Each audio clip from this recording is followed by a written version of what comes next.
Shalom, salam damai sejahtera Bapak Ibu, Saudara dan Saudariku seiman. Semoga saya menjumpai Anda semuanya dalam keadaan yang sehat walafiat, tetap semangat, tetap tersenyum, dan tetap berpengharapan pada Tuhan kita Yesus Kristus. Anda selalu dalam lindungan kasih Tuhan, dan buat saudara dan saudariku yang sakit, dalam nama Tuhan Yesus, Anda sembuh. Senang berjumpa kembali dengan Anda dalam permenungan harian Sabda Tuhan, Embun Sabda, Selasa 20 Juli 2021. Saya ajak Anda hari ini merenungkan apa yang menjadi pertanyaan dari Yesus dalam bacaan Injil. Siapakah ibuku? Siapakah saudara dan saudariku? Mari kita jadi ibu, saudara, dan saudari Tuhan. Sebelumnya, mari kita siapkan hati, siapkan diri kita untuk mendengarkan dan kemudian sebentar bersama-sama merenungkan firman Tuhan. Tuhan sertamu dan sertamu juga.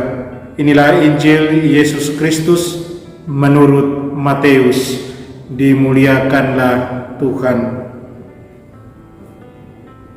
Sekali peristiwa ketika Yesus sedang berbicara dengan orang banyak, ibu dan saudara-saudaranya berdiri di luar dan berusaha menemui dia. Maka berkata seorang kepadanya, "Lihatlah, ibumu dan saudara-saudaramu ada di luar dan berusaha menemui engkau." Tetapi Yesus menjawab kepadanya, "Siapakah ibuku? Dan siapakah saudara-saudaraku?"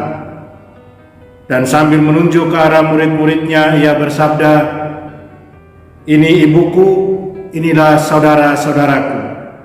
Sebab siapapun yang melakukan kehendak Bapa-Ku di surga, dialah saudaraku, dialah saudariku, dialah ibuku." Demikianlah Injil Tuhan. Terpujilah Kristus. Saudara dan saudariku seiman, Tuhan kita tidak pernah bermaksud agar kita sendirian. Kita selalu bersama-sama. Demikian pun kalau kita lihat sekarang, kita hidup dalam kebersamaan sebagai komunitas gereja. Dia memberi kita banyak kesempatan, Tuhan kita ini, untuk mengembangkan relasi dengan keluarga, dengan sahabat, dengan tetangga, dengan rekan kerja. Pertanyaan, mengapa Yesus tampaknya mengabaikan kerabatnya ketika mereka mendesak untuk menemuinya, seperti kita barusan dengar dalam bacaan Injil.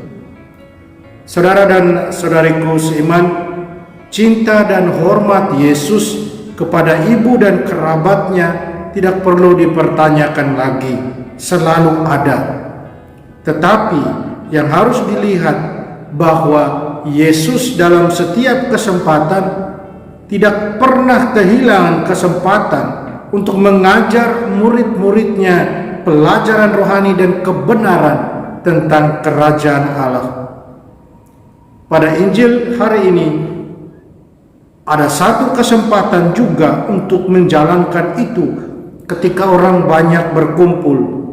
Yesus menunjuk pada satu realitas relasi yang lebih tinggi. Itulah pelajaran yang mau dia berikan. Relasi yang lebih tinggi yaitu hubungan dengan Tuhan dan dengan mereka yang menjadi milik Tuhan. Mereka yang diciptakan Tuhan seturut gambar dan rupanya. Saudara dan saudariku seiman, apakah esensi menjadi orang Kristiani? Itu tentu saja esensi menjadi orang Kristiani lebih daripada sekedar ajaran dan perintah.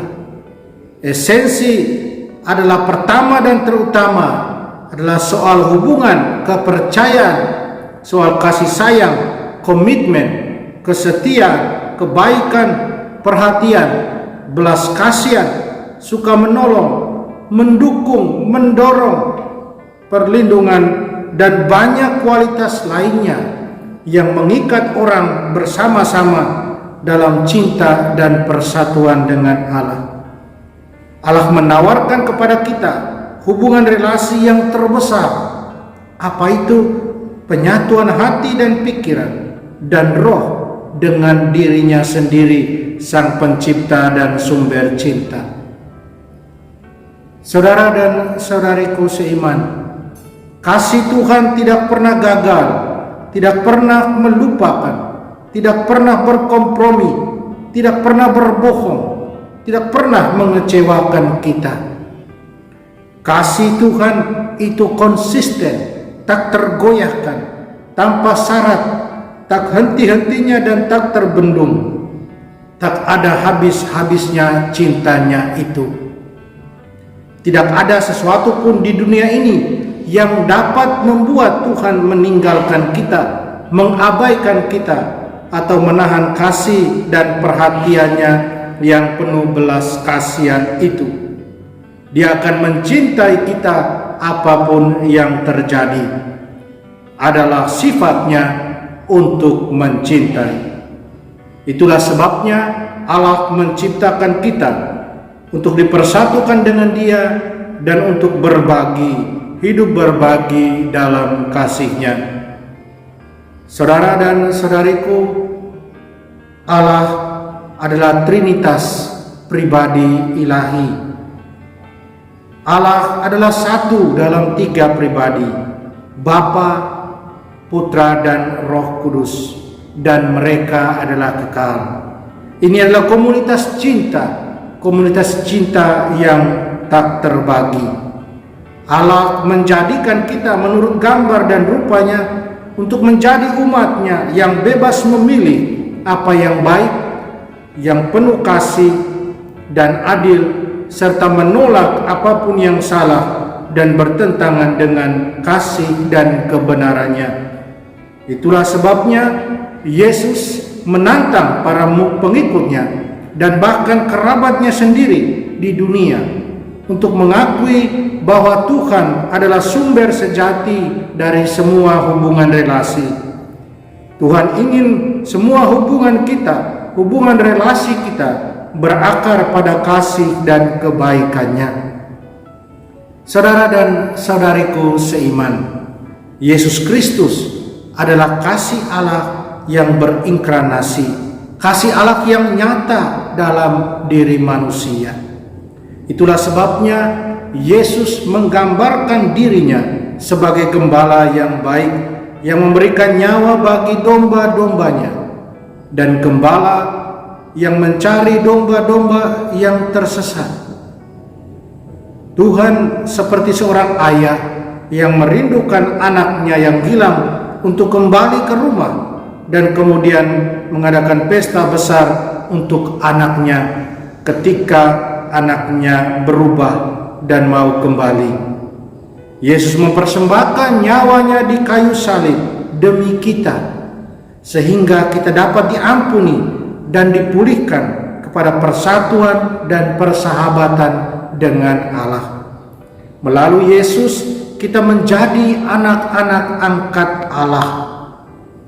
Kita menjadi sahabat Allah, anggota keluarganya, putra-putrinya yang telah ditebus oleh darah Yesus yang mulia dan berharga itu.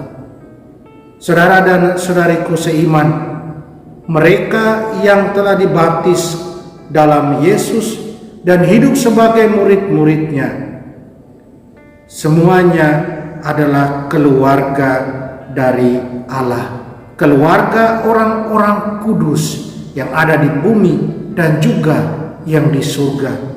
Yesus mengubah tatanan hubungan dan menunjukkan bahwa kekerabatan sejati bukan hanya soal darah dan daging. Adopsi kita sebagai putra dan putri Allah mengubah semua hubungan kita dan membutuhkan tatanan baru, kesetiaan kepada Allah terlebih dahulu dan kepada kerajaan kebenaran dan kedamaiannya.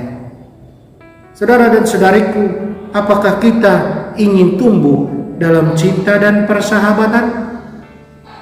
Mari kita biarkan Roh Tuhan mengubah hati, pikiran, dan kehendak kita untuk memungkinkan kita mencintai dengan bebas dan murah hati seperti Dia yang selalu mencintai dan selalu bermurah hati. Amin. Mari kita mohon kekuatan dari Tuhan. Kita berdoa. Bapa Surgawi, Engkau memberkati kami dengan relasi akrab denganmu, dan Engkau mengundang kami masuk ke dalam satu komunitas putra-putrimu yang telah ditebus oleh putra tunggalmu sendiri, Tuhan kami Yesus Kristus. Bantu kami untuk mengasihi sesama kami dengan kasih, dengan kebaikan dan belas kasih sama seperti Engkau sudah mencintai kami.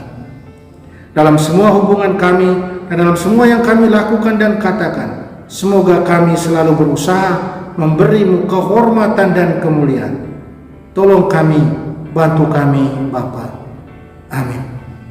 Mari kita mohon berkat dari Tuhan. Tuhan sertamu, kita sekalian, semua orang yang kita sayangi dan kasih, segala usaha, rencana dan kerja kita dilindungi, dibimbing dan diberkati Allah yang Maha Kuasa, Bapa dan Putra dan Roh Kudus.